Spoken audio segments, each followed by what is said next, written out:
नमस्कार, स्वागत है आपका हमारे चैनल में। और आज हम लेकर आए हैं एक नया पाठ जो कि व्याकरण यानी कि ग्रामर से संबंधित है और इस पाठ का नाम है भाषा कौशल और विकास।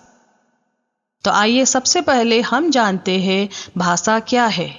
भाषा वो साधन है जिसके द्वारा मनुष्य अपने मन के भावों या विचारों का आदान प्रदान करते हैं। मातृभाषा, बच्चा अपने घर परिवार से ही सबसे पहले जो भाषा सीखता है वो मातृभाषा होती है। इसी मातृभाषा के सहारे वो अपने भावों को अभिव्यक्त करना सीखता है। भाषा के रूप, भाषा के मुख्यतः दो रूप होते हैं, मौखिक भाषा और लिखित भाषा। जब हम अपने विचारों को बोलकर प्रकट करते हैं तो वो मौखिक भाषा कहलाती है, और जब हम अपने विचारों को लिखकर प्रकट करते हैं तो वो बन जाती है लिखित भाषा।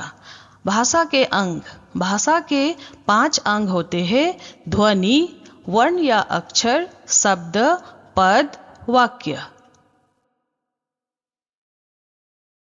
भाषा कौशल यानी कि लैंग्वेज स्किल।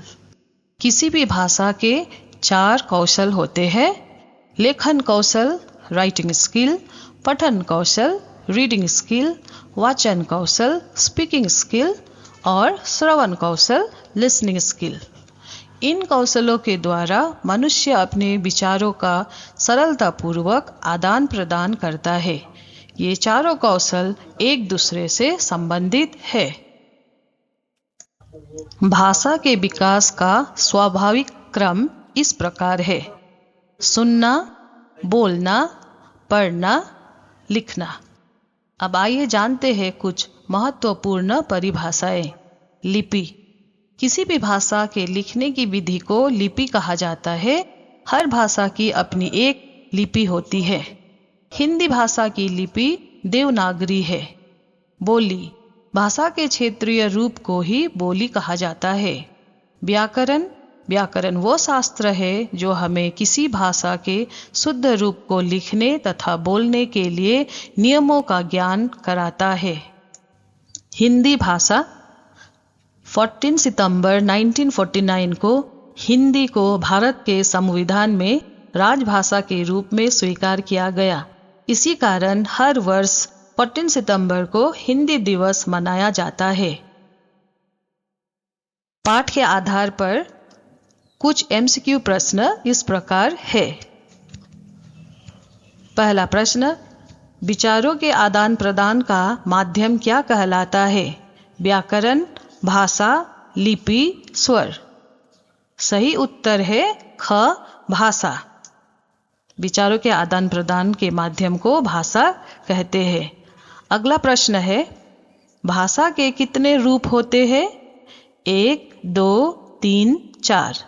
सही उत्तर ख, 2। भाषा के मुख्यतः 2 रूप होते हैं, मौखिक और लिखित।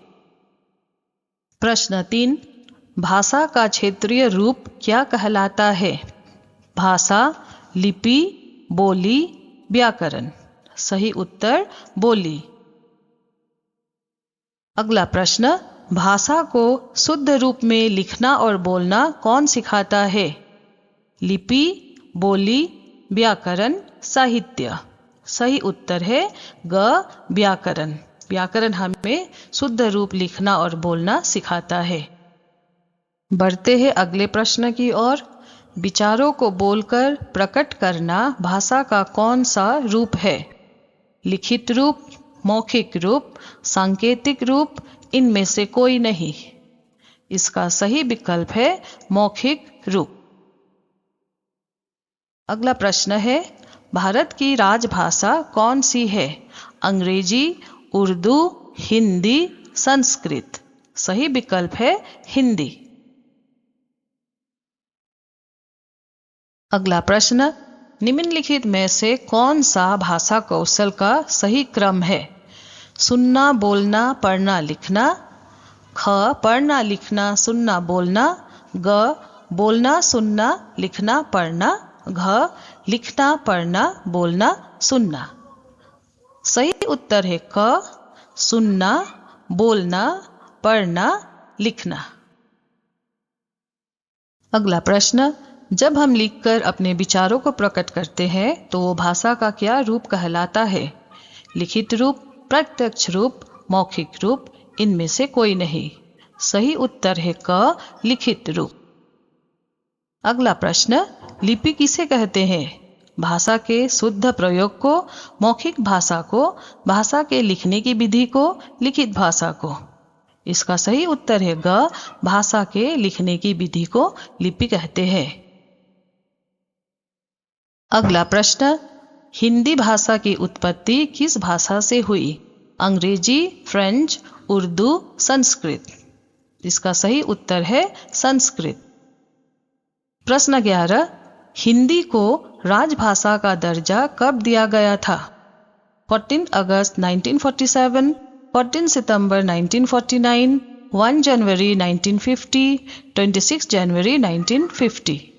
सही उत्तर है ख, 14 सितंबर 1949, और इसीलिए हम 14 सितंबर को हिंदी दिवस मनाते हैं। अब बढ़ते हैं अगले प्रश्न की ओर। हिंदी भाषा की लिपि क्या है? विकल्प है देवनागरी, रोमन, गुरुमुखी, फारसी। सही उत्तर है देवनागरी। अगला प्रश्न, मौखिक भाषा की सबसे छोटी इकाई है वर्ण, ध्वनि, शब्द, पद। सही उत्तर है ख, ध्वनि। अगला प्रश्न, लिखित भाषा की सबसे छोटी इकाई को क्या कहा जाता है? ध्वनि, वर्ण, शब्द, वाक्य। सही उत्तर है ख, वर्ण। धन्यवाद।